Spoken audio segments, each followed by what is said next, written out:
And look who I found in the crowd. I spoke to your husband earlier today, had a good interview with him. Oh yes, but he's really good at that sort of stuff. Well, I've seen you. I think you're not too bad at it yourself. He mentioned he's not getting up at 4 o'clock in the morning anymore doing Yeah, his it's runs. more like 5. That's a sleep in for us. Yeah, right. But he's doing some pretty interesting stuff in some tech. He's in technology startup heaven.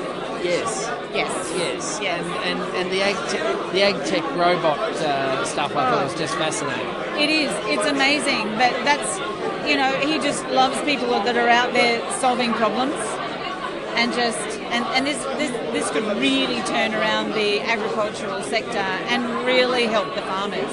Yeah, most definitely. Now, I believe you've got something that you're quite passionate about now, and that's helping kids in schools with coding, or all ages of coding. Can you tell us a little bit about that?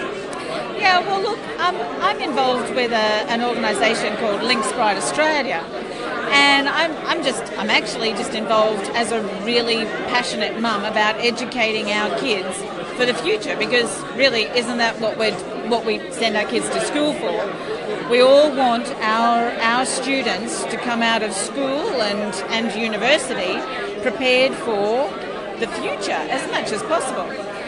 And I know that there's a lot of talk about, oh yes, coding, we're going to teach it, it's part of the curriculum in the schools.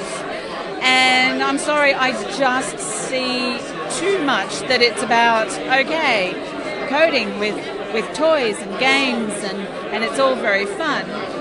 But I think we're actually letting the students down, both the young students in primary school, high school and at a tertiary level. We're letting them down in the fact that these young students can be creating their own challenges through coding, solving problems through coding, doing research in the environment or things that are happening around with coding.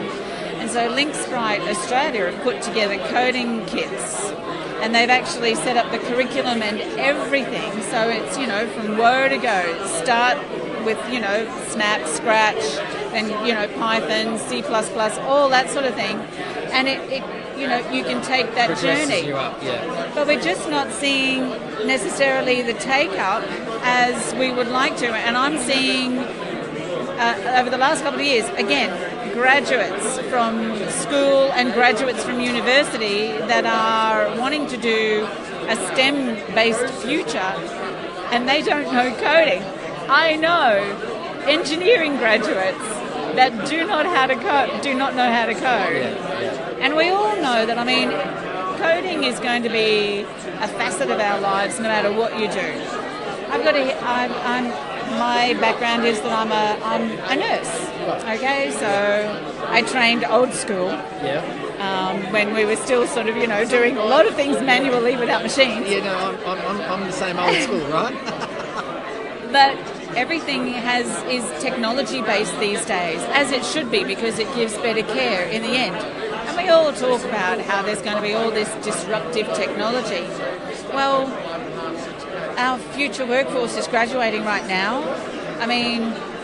We're going to have a situation where, coding is going to be part of that tomorrow, and our students aren't ready for it. So do you think that our education system has been geared because of our economy around mining, so that we've been put, and financial services, which has been the strength of the economy for accountants, lawyers, engineers, and that we sort of got left behind a bit? Do you think we're running behind?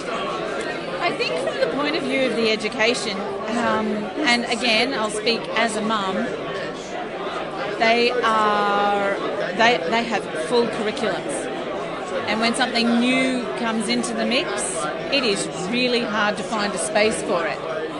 What gets put to the side? Because there's only so many hours in a day that these students can be actively, involved in classrooms and everything.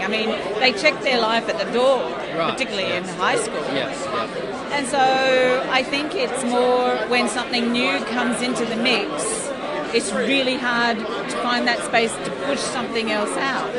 So I think we have to try and really just get in there it's almost like fast track it and bring it into the existing curriculum. I mean, you can use coding to really sort of, solve a lot of problems, be incorporated into the science curriculum, the maths curriculum, the arts curriculum. That's why they're bringing STEAM into the mix, because they want to bring it into the creative arts and the arts, English, doing all that sort of thing. So